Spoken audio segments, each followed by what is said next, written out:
So, eto next Friday ngayong Friday tilapia uli. Inihaw.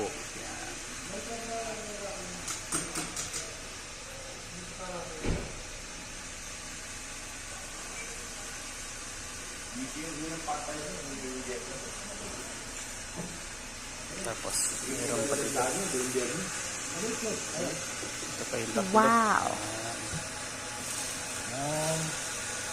So, 5 pirasong plapla. Plapla ba o tilapia? Plapla. Pirasa workshop. Ano yan? Guantes?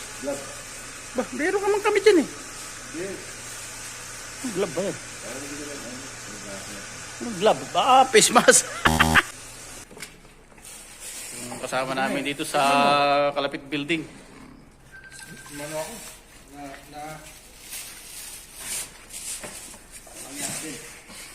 Ha? Buti hindi ko niniwala.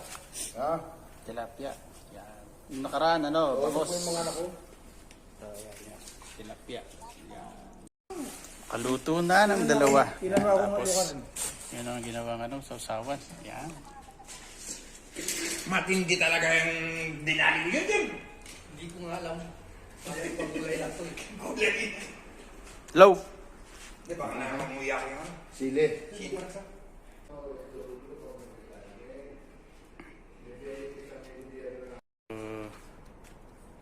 Day off. Dito kami nagluto sa sa workshop.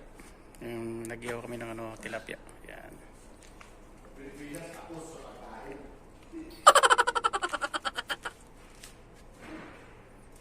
So yun ang mga trabaho dito. Yan. Mga sa lifter. Yan.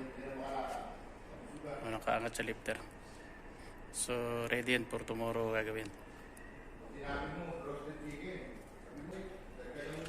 Bali, nagluluto lang kami rito ng pagkain. Gihaw kami ng tilapia. Nung nakaraan, bangus. Bangus naman to ngayon. Yan, bangus. Nung nakaraan, tulingan. Tambakol. So, Friday ngayon, ihaw-ihaw muna tayo ng tulingan.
Ito kasing ginawa namin, lata ng ito.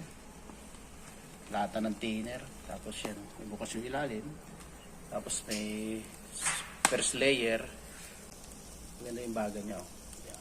So, ganito yung pag-iihaw dito. Inihaw na tambakol. Yan. Sarap na. Medyo brownish na ito.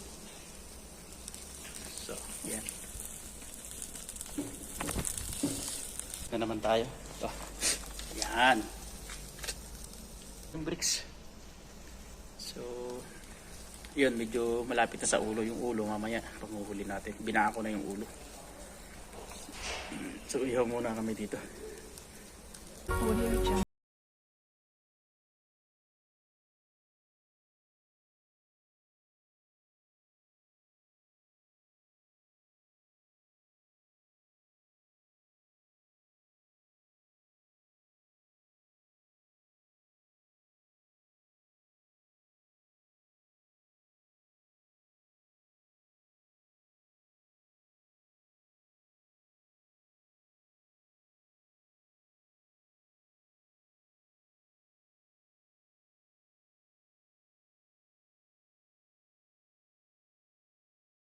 dito sa abroad. Papaya maganda pa, oh. Tikas pa, oh. Hindi naman nila maibenta. So, ang ginagawa, pinamimigay na lang yan. Strawberry. Yan. Oh, may strawberry na. May inihaw pa. Oh, nanguha na naman sila doon sa... Meron naman. Sa gulayan. Namigay na naman ng ano. A few moments later. Yung kabilang side naman yun. Nasunog na isa. Tapos sobrang lakas ng... Yan. Yan, bangus. Yan. Lord. Bangus. Okay na luto. Salamat po sa biyaya. Sausawan, oh. Kamatis na may lemon. Sili. Yo, sarap. May, ito, boss. Kutsara.